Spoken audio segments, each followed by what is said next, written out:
Hi hello dears, എല്ലാവരും സുഖമായിട്ടിരിക്കുന്നു, സുഖമാണെന്ന് വിശ്വസിക്കുന്നു. ഇന്ന് നമ്മൾ ചെയ്യാൻ പോണത് ഭയങ്കര ഈസി ആയിട്ടും അതുപോലെ ഭയങ്കര ഭംഗിയായിട്ടും ചെയ്തെടുക്കാൻ പറ്റുന്ന ഒരു യോക്ക് എംബ്രോയ്ഡറി ആയിട്ടാണ് കേട്ടോ.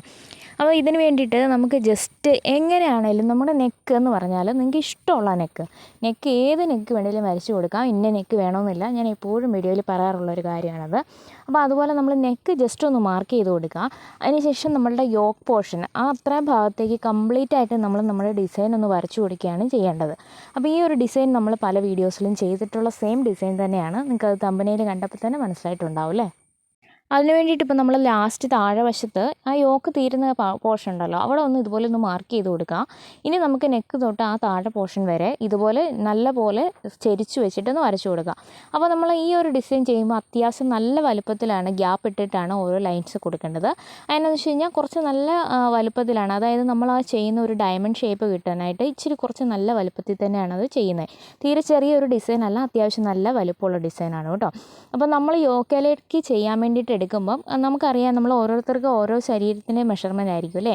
അപ്പോൾ നിങ്ങളെ ആ ഒരു ശരീരത്തിൻ്റെ മെഷർമെൻറ്റ്സ് അനുസരിച്ചിട്ട് നിങ്ങൾ ഗ്യാപ്പ് കൊടുത്ത് തന്നെ അത് വരയ്ക്കാനായിട്ട് ശ്രദ്ധിക്കുക കേട്ടോ.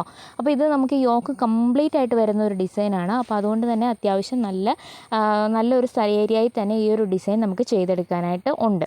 അപ്പോൾ ഈ രീതിക്കാണ് നമ്മൾ ഡിസൈൻസ് വരച്ചു കൊടുക്കേണ്ടത്. അതായത് രണ്ട് സൈഡിലേക്കും ഇതേപോലെ ചെരിച്ചിട്ട് ലൈൻ വരച്ചു കൊടുക്കുക. അപ്പം നമുക്ക് എന്തായാലും അതിനുള്ളിൽ നമ്മൾ ഈ ലൈൻസിനുള്ളിൽ നമുക്കൊരു ഡയമണ്ട് ഷേപ്പ് ഫോമായിട്ട് കിട്ടും.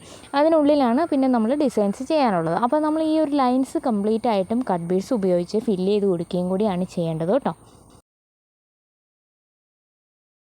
അപ്പോൾ നമ്മൾ ഈ ഒരു രീതിക്ക് ലൈൻസ് എല്ലാം കംപ്ലീറ്റ് ചെയ്തെടുത്തിട്ടുണ്ട്. ഇനി നമുക്ക് ഓരോ ഡയമണ്ട് ഷേപ്പിനകത്ത് ചെറിയൊരു ഡിസൈനും കൂടി വരുന്നുണ്ട്. അപ്പോൾ അതും കൂടി എങ്ങനെയാണെന്ന് ജസ്റ്റ് ഒന്ന് കാണിച്ചു കൊടുക്കാം. ഇപ്പോൾ ഓവറോൾ ഇതുപോലെയാണ് നമ്മൾ യോക്ക് കംപ്ലീറ്റ് ആയിട്ടും വരച്ചെടുക്കേണ്ടത്. ഇനി നമുക്ക് ഓരോ ഡയമണ്ട് ഷേപ്പിൻ്റെ ഉള്ളിലും വരയ്ക്കേണ്ടത് എങ്ങനെയാണെന്നും കൂടി നോക്കാം കേട്ടോ. അപ്പോൾ ഇതുപോലെ ഓരോ ഡയമണ്ട് ഷേപ്പും നിങ്ങൾ വരയ്ക്കുമ്പോൾ കറക്റ്റ് നല്ല ഡയമണ്ട് ഷേപ്പ് തന്നെ കിട്ടാനായിട്ട് കൂടി ശ്രദ്ധിക്കണം കേട്ടോ. അപ്പോൾ ഇതേപോലെ നമ്മൾ ഓരോ ഡയമണ്ട് ഷേപ്പിനുള്ളിലും ഇതുപോലെ 3 ലൈൻസ് ഒന്ന് വരച്ചു കൊടുക്കുകയാണ്. അപ്പോൾ ഏറ്റവും സെൻട്രൽ വരുന്നത് ഇതുപോലെ നേരെ മേളിലേക്ക്, പിന്നെ അതിന് കുറച്ച് ഹൈറ്റ് ഉണ്ടാവും. മറ്റേത് രണ്ട് സൈഡിലേക്കും ഇതുപോലെയാണ് വരച്ചു കൊടുക്കേണ്ടത് കേട്ടോ. അത് രണ്ടും കുറച്ച് ഹൈറ്റ് കുറഞ്ഞിട്ടുമാണ് നിൽക്കേണ്ടത്. അപ്പോൾ ഈ ഒരു രീതിക്കാണ് നമ്മൾ വരച്ചു കൊടുക്കേണ്ടത്. നിങ്ങൾക്ക് കണ്ടപ്പോൾ മനസ്സിലായിട്ടുണ്ടെന്ന് വിശ്വസിക്കുന്നു. അപ്പം നമ്മൾ എല്ലാ ഡയമണ്ട് ഷേപ്പിലും നമുക്ക് ഫോമായിട്ട് കിട്ടിയിരിക്കുന്ന എല്ലാ ഡയമണ്ട് ഷേപ്പിലും നമ്മൾ ഇതുപോലെയും കൂടി ഒന്ന് മാർക്ക് ചെയ്ത് കൊടുക്കണം. അപ്പം ഇത്രയൊക്കെയാണ് നമ്മുടെ പാറ്റേൺ ഡ്രോയിങ്ങിനകത്ത് വരുന്നത്.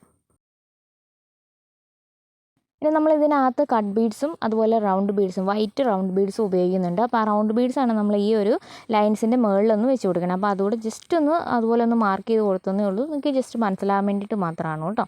അപ്പോൾ ഇതുപോലെ നമ്മൾ പാറ്റേൺ കംപ്ലീറ്റ് ചെയ്തു. ഇനി നമ്മൾ എടുത്തേക്കുന്നത് ചെറിയ ഗോൾഡൻ്റെ കട്ട് ബീഡ്സും പിന്നെ ഇതുപോലത്തെ വൈറ്റ് റൗണ്ട് ബീഡുമാണ് എടുത്തേക്കുന്നത്. വൈറ്റോ പേളോ നിങ്ങൾക്ക് ഏത് കളറാണെങ്കിൽ എടുക്കാവുന്നതാണ്, ഓഫ് വൈറ്റ് കളർ എടുക്കാവുന്നതാണ് കേട്ടോ.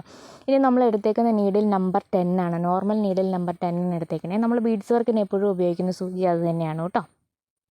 പിന്നെ ഞാൻ എപ്പോഴും പറയാറുള്ളത് പോലെ നിങ്ങൾ എടുക്കുന്നത് ഏത് ക്ലോത്ത് ആണോ ആ ക്ലോത്തിൻ്റെ സെയിം കളർ ത്രെഡ് എടുക്കാനും കൂടി ശ്രദ്ധിക്കണേ. ഇനിയിപ്പോൾ നമുക്ക് ചെയ്യാനുള്ളത് നമ്മൾ ആദ്യമേ എല്ലാ ലൈൻസും ഫില്ല് ചെയ്ത് കൊടുക്കുക. അപ്പോൾ നിങ്ങൾ ഫെയർ ക്ലോത്ത് ചെയ്യുകയാണെങ്കിൽ ചെയ്യേണ്ട കാര്യം ഓരോ ലൈൻസ് കംപ്ലീറ്റ് ആയിട്ടും ഫില്ല് ചെയ്ത് കൊടുത്താൽ മതി. അപ്പോൾ നമുക്ക് ആ ഒരു ഡിസൈൻ കംപ്ലീറ്റ് ആയിട്ട് ഫോം ചെയ്ത് കിട്ടുന്നതായിരിക്കും.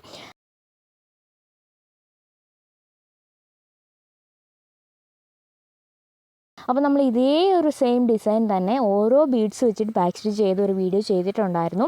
അപ്പോൾ നിങ്ങൾക്ക് ഏതാണോ സൗകര്യപ്രദം അല്ലെങ്കിൽ ഇഷ്ടം എന്ന് വെച്ചാൽ ആ രീതിക്ക് ചെയ്ത് കൊടുക്കാവുന്നതാണ് കേട്ടോ. ഏതാണ് കൂടുതൽ കംഫർട്ടായിട്ട് ചെയ്യാൻ പറ്റുന്നത് അല്ലെങ്കിൽ നിങ്ങൾക്ക് ഏതാണ്ട് കൂടുതൽ ഭംഗിയായിട്ട് തോന്നുന്നത് ആ രീതിക്ക് നിങ്ങൾക്ക് ചെയ്ത് കൊടുക്കാവുന്നതാണ്. അപ്പോൾ ഞാൻ ഈ കാണുന്ന പോലെ 3 ബീഡ്സ് വെച്ചിട്ടാണ് ചെയ്ത് കൊടുക്കുന്നത്. അപ്പം ഇതേപോലെ നമ്മൾ സാധാരണ ആദ്യമേ ഒക്കെ വീഡിയോയിൽ ചെയ്തിരുന്ന ഒരു രീതി ഉണ്ടല്ലോ, ഇതുപോലെ 3 ബീഡ്സ് വെച്ചിട്ട് 2 ബീഡിൻ്റെ ബാക്കിൽ നിന്ന് കുത്തി കൊടുത്തിട്ട് ഇതുപോലെ കടത്തിയെടുക്കുക കേട്ടോ. അപ്പോൾ ഇങ്ങനെ ചെയ്യുമ്പോൾ ഉള്ളൊരു ഗുണം എന്താണെന്ന് വെച്ചാൽ നമ്മൾ ബീഡ്സിനിടയിൽ ഒരിക്കലും ഗ്യാപ്പ് വരത്തില്ല കേട്ടോ.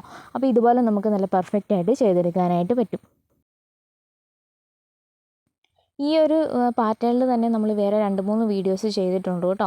അപ്പോൾ ഇതേപോലെ തന്നെ റെഡ് കളറിൽ നമ്മളൊരു റെഡ് കുർത്തയിൽ യോക്ക് കംപ്ലീറ്റ് ആയിട്ട് വരുന്ന ഒരു ഡിസൈൻ ചെയ്തിട്ടുണ്ട്. പിന്നെ നമ്മൾ സ്ലീവിൽ വരുന്നൊരു ഡിസൈൻ ചെയ്തിട്ടുണ്ട്. അതേപോലെ തന്നെ നമ്മളൊരു മൂൺ ഗോഡ്നെസ്സിൻ്റെ ഡിസൈൻ ചെയ്തിട്ടുണ്ട്. അതെല്ലാം നമ്മൾ ഈ ഒരു പാറ്റേൺ ആണ് ഫോളോ ചെയ്തേക്കണേ. അപ്പോൾ ഏത് രീതിയിൽ നിങ്ങൾക്ക് ആ വീഡിയോ കണ്ടിട്ടുള്ളവർക്ക് ആ രീതിയിൽ തന്നെ ചെയ്തെടുത്താലും മതിയാവും. അപ്പം ഞാൻ എപ്പോഴും പറഞ്ഞ പോലെ തന്നെ നിങ്ങൾക്ക് ഏറ്റവും സൗകര്യപ്രദമായിട്ട് തോന്നുന്ന രീതിയിൽ ചെയ്തെടുക്കുക. അപ്പം ഞാൻ കാണിക്കുന്ന പോലെ ചെയ്യാമെന്ന് ഒരു നിർബന്ധവും ഇല്ല. നിങ്ങൾക്ക് ഏതാണോ ഏറ്റവും നന്നായിട്ട് എളുപ്പം ചെയ്യാൻ പറ്റുന്നത് ആ രീതിക്ക് നിങ്ങൾ ചെയ്തെടുക്കണം കേട്ടോ. അപ്പോൾ എല്ലാ ലൈൻസും ഇതേപോലെ കംപ്ലീറ്റ് ആയിട്ട് ഫില്ല് ചെയ്ത് കൊടുക്കുക. അപ്പോൾ ഞാനിപ്പോൾ ഒരു 3 ഡയമണ്ട് ഷേപ്പ് ബോക്സ് പോലുള്ളത് ഒന്ന് കംപ്ലീറ്റ് ചെയ്തെടുത്തിട്ടുണ്ട് കേട്ടോ. ഇനി നമുക്ക് ഇതിനകത്ത് സെൻറ്ററിൽ വരുന്ന ഡിസൈൻ എങ്ങനെയാണ് ചെയ്യണമെന്നും കൂടെ ജസ്റ്റ് കാണിച്ചു തരാം. അപ്പം അതും നമ്മൾ ഇതേപോലെ തന്നെ ബീഡ്സ് വെച്ച് കൊടുക്കുകയാണ് ചെയ്യേണ്ടത്. അപ്പോൾ നമ്മളിതിൽ സെൻറ്ററിൽ വന്നേക്കുന്ന ബീഡ് സെൻറ്ററിൽ വന്നേക്കുന്ന ആ ലൈൻ ഇതുപോലെ കംപ്ലീറ്റ് ചെയ്ത് കൊടുക്കുക. അപ്പോൾ പറഞ്ഞ പോലെ ആ ഒരു ലൈന് കുറച്ച് ഹൈറ്റ് ഉണ്ടാവും, മറ്റ് 2 ലൈൻസ് കുറച്ച് താഴ്ന്നായിരിക്കും നിൽക്കണം കേട്ടോ. അപ്പം ഈ രീതിക്ക് തന്നെ നമ്മൾ അതും ബീഡ്സ് വെച്ച് കംപ്ലീറ്റ് ചെയ്യുകയാണ്. ഞാൻ പറഞ്ഞ പോലെ നിങ്ങൾക്ക് താല്പര്യം ഉണ്ടെങ്കിൽ ബൈ സ്റ്റിച്ച് ചെയ്തിട്ട് വേണേലും ചെയ്ത് കൊടുക്കാവുന്നതാണ് കേട്ടോ. ഈ ഒരു ഡിസൈൻ എന്ന് പറഞ്ഞാൽ നമ്മുടെ യോക്ക് കംപ്ലീറ്റ് ആയിട്ട് നിറഞ്ഞു നിൽക്കുന്ന ഒരു ഡിസൈനാണ്. ആ ഒരു തമ്പനയിൽ കണ്ടപ്പോൾ തന്നെ നല്ല ഭംഗിയായിട്ട് നിങ്ങൾക്ക് തോന്നിയില്ലേ? അതുപോലെ നമുക്ക് സിമ്പിളായിട്ട് ചെയ്തെടുക്കാനും പറ്റും. നമുക്ക് കുറച്ച് സമയം മാത്രമാണ് ഇതിനകത്ത് ആവശ്യമായിട്ട് വരുന്നത് കേട്ടോ. അപ്പം നല്ല ഭംഗിയായിട്ട് നമുക്ക് തന്നെ ചെയ്തെടുക്കാൻ പറ്റുന്ന നല്ല അടിപൊളി ഒരു യോക്ക് എംബ്രോയ്ഡറി അല്ലേ. ഞാൻ കമ്മ്യൂണിറ്റി ടാബിൽ പോസ്റ്റ് ചെയ്തപ്പോൾ എനിക്ക് കൂടുതൽ ആൾക്കാരുടെ കമൻസ് വന്നത് അല്ലെങ്കിൽ വോട്ട് കിട്ടിയത് യോക്ക് എംബ്രോയ്ഡറി കൂടുതൽ ചെയ്യാനായിട്ടാണ് കേട്ടോ. അതാണ് ആ ഒരു എംബ്രോയ്ഡറി കൂടുതൽ ഫോക്കസ് ചെയ്ത് ചെയ്യണത്. അതിനിപ്പോൾ നമ്മളിതിൻ്റെ അറ്റത്ത് ഇതുപോലെ ഒരു നമ്മൾ എടുത്തിരുന്ന വൈറ്റ് ബീഡ് കൂടെ വെച്ച് കൊടുക്കണം. അപ്പോൾ ഇത്രയാണ് നമ്മൾ ചെയ്യണത്. ഇങ്ങനെയാണ് നമ്മൾ എല്ലാ ഡിസൈൻസും കംപ്ലീറ്റ് ചെയ്തെടുക്കുന്നത്. എല്ലാ ഡയമണ്ട് ഷേപ്പിൻ്റെ ഉള്ളിലും നമ്മൾ ഈ രീതിയിൽ കംപ്ലീറ്റ് ചെയ്തെടുക്കുകയാണ് ചെയ്യുന്നത്. അപ്പോഴത്തേക്കും നമുക്ക് നല്ല ഭംഗിയായിട്ട് തന്നെ ഇത് കിട്ടും കേട്ടോ. എൻ്റെ വീഡിയോസൊക്കെ നിങ്ങൾക്ക് യൂസ്ഫുൾ ആവുന്നുണ്ടെന്ന് തന്നെയാണ് ഞാൻ വിശ്വസിക്കുന്നത്. ഉണ്ടെങ്കിലും ഇല്ലെങ്കിലും നിങ്ങൾ കമൻറ്റായിട്ട് അറിയിക്കാനായിട്ട് ഒന്ന് ശ്രദ്ധിക്കണേ. നിങ്ങൾക്ക് എന്തെങ്കിലും സംശയങ്ങളുണ്ടെങ്കിലോ അല്ലെങ്കിൽ സജഷൻസ് ഉണ്ടെങ്കിലോ അതൊക്കെ ഒന്ന് കമൻറ്റ്സായിട്ട് അറിയിക്കുക കേട്ടോ. വീഡിയോസ് ഒരുപാട് പേര് കാണുന്നുണ്ട് എനിക്കറിയാം, പക്ഷേ നിങ്ങൾ കമൻറ്റ് ചെയ്ത് ഞാൻ കാണുന്നില്ല. അപ്പോൾ എന്തെങ്കിലുമൊക്കെ നിങ്ങൾക്ക് എന്നോട് പറയാനുണ്ടെങ്കിൽ തീർച്ചയായിട്ടും കമൻറ്റ് ചെയ്ത് അറിയിക്കണം കേട്ടോ. പിന്നെ നമ്മുടെ വീഡിയോസ് കണ്ടിട്ട് ആരെങ്കിലുമൊക്കെ ട്രൈ ചെയ്യുന്നുണ്ടെങ്കിൽ നമ്മുടെ വാട്സപ്പ് നമ്പർ ഡിസ്ക്രിപ്ഷൻ ബോക്സിലുണ്ട്, തീർച്ചയായിട്ടും അയച്ചു തരിക. നമ്മൾ വീഡിയോസിൽ അതുകൂടി ഉൾപ്പെടുത്തുന്നതായിരിക്കും കേട്ടോ. അതേപോലെ തന്നെ വീഡിയോസിൻ്റെ അപ്ഡേറ്റ്സ് അപ്പം കിട്ടാൻ വേണ്ടിയിട്ട് നമ്മൾ വാട്സപ്പ് ഗ്രൂപ്പ് തുടങ്ങിയിട്ടുണ്ട്. അപ്പോൾ അതിനകത്തേക്ക് നിങ്ങൾക്ക് ജോയിൻ ചെയ്യാൻ വേണ്ടി നമ്മുടെ നമ്പറിലൊന്ന് മെസ്സേജ് ചെയ്താലും മതിയാവും.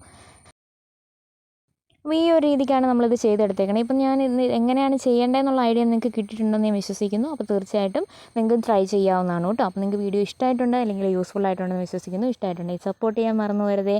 അപ്പോൾ നിങ്ങൾ ഫേസ്ബുക്കിലാണ് കാണുന്നതെങ്കിൽ പേജ് ഒന്ന് ഫോളോ ചെയ്യണേ. യൂട്യൂബിലാണെങ്കിൽ സബ്സ്ക്രൈബ് ചെയ്യാനും മറക്കരുത്. അപ്പോൾ ഇനിയും ഇതുപോലുള്ള നല്ല നല്ല വീഡിയോസൊക്കെ ആയിട്ട് ഞാൻ വരുന്നതായിരിക്കും. അതുവരേക്കും take care, bye bye, thank you.